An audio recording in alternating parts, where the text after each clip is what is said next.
amaraso ubukoze igikorwa cyiza atanga amaraso atamemba uteze ubutanze ubuzima ku muntu ni igikorwa cyerekana ubumuntu kizafasha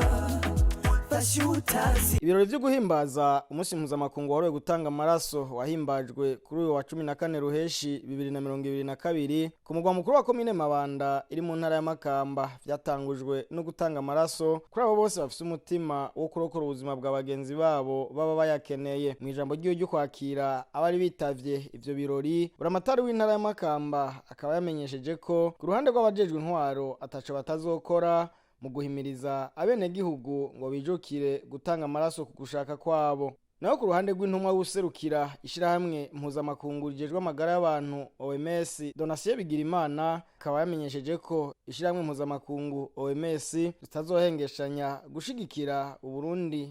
Bimwe mu byo bashima mu bijanye no guhimbaza uwo munsi akaba ari uko leta ibicishije ku bushikanganje bujejwe amagara y'abantu no kurwanya sida yashoboye gukwiragiza ibigo bitandukanye bisanzwe vyegeranya amaraso mu gihugu hagati. Umushikanganje ajeje kubungabunga amagara y'abantu no kurwanya sida muganga Sylvie Nzeyimana yateteka ivyo birori aravuga igituma Uburundi budasigara inyuma mu guhimbaza uwo munsi wahariwe gutanga amaraso. Buri mwaka kwigenekezo rya 14 Ruheshi n'umunsi mpuzamakungu wahariwe gutanga amaraso.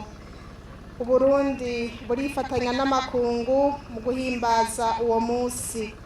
Icivugo ngenderwako cy'uno mwaka kivuga kiti gutanga amaraso ni igikorwa cy'urukundo twifatanya n'abandi mu kurokora ubuzima. Ico civugo gihamagarira abantu bose bo ku isi gutanga amaraso kugira abantu bose bayakeneye barokorerwa ubuzima. Abantu bakenera amaraso nabo bakaba arabahura n'impanuka zitandukanye harimo amasanganya yo mwibarabara. Abafashe ijambo bwa mbere bagiye baravuga bayakeneye, naje ngomba nongere ko n'abandi abakenyezi bibungenze bibaruka bigoranye bagatakaza amaraso menshi, abana batararenza imyaka 5 bakama amaraso kubera basinzikaye biturutse ku ndwara ya malaria cyangwa gufungura nabi n'izindi. Uyu munsi mpuzamakungu rero nakaryo keza ko gushimira abasanzwe batanga amaraso kuri ico gikorwa c'iteka cyo kwitangira abandi kugira babarokorera ubuzima. Nabonye ngaha ko mu byumba cyane abatanga amaraso ni benshi. Ndashimiye cyane abo mu nzego zo kwivuna abansi, ndabona baserukiwe cyane kandi barabikora mu gihugu cyose turabizi, ariko ndashimiye n'abandi bose bama bakora kino gikorwa cy'iteka. Nakaryo rero keza kandi ko guhimiriza bene gihugu bose ku kamaro ko gutanga amaraso na cyane abayabaga. Nakaryo kandi ko kumenyesha abantu abari bo bose guhera ku bakuru eka mbere n'abatoyi bafise ico boterera kugira abatanga amaraso bagume biyongera.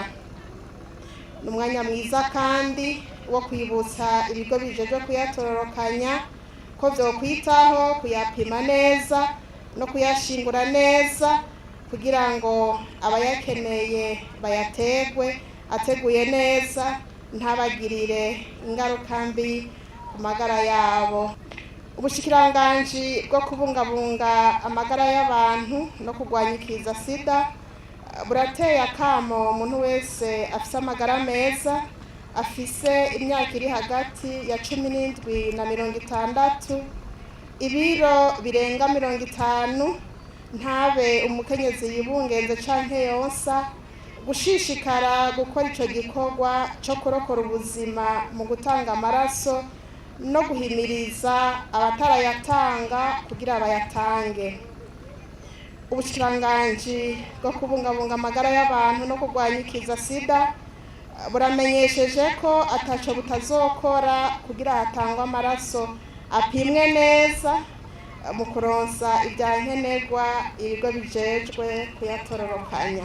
Tuboneyeho n'akanya ko gushimira abafata mu mugongo ubushikiranganji bwo kubungabunga amagara y'abantu no kurwanyikiza sida, na cane cane abaterereye kugira iki gikorwa c'uno munsi gishobore kugenda neza.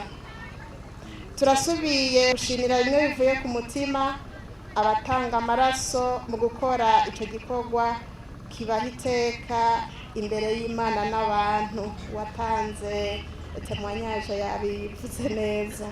Turateye intege uwo wese yifuza gutanga amaraso ngo abigire agononokewe kandi yumva ko yishigikiye koko. Turateye intege kandi abakozi bakorera muri ivyo bigo bitororokanya amaraso kugira bashishikare kurushirizaho umwete wo kuyegeranya, kuyapima no kuyashingura neza, na bugingo ubu bateye intambwe bwo kuyahingura kugira bashobore gutanga bimwe bimwe mu biyagize bijanye n'ico umurwayi aba akeneye.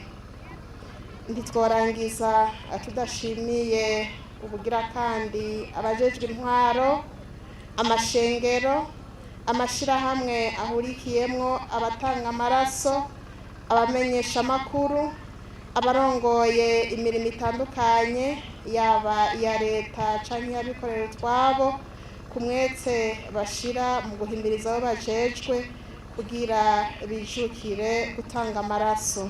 Iyo utanze amaraso uburokoye benshi, ubukoze igikorwa c'iteka co kurokora ubuzima bw'umuntu. Biratuma umenya umugwi w'amaraso yawe, uramenya ko ufise canke udafise ingwara zo mu maraso. Igitigu c'ubwoko B na C, isofisi hamwe na sida. Ibirori byo guhimbaza umunsi wahariwe gutanga amaraso bikaba vyasozerewe no gutanga udushimwe kubafashije guhimiriza abandi n'abatanze amaraso kurusha abandi.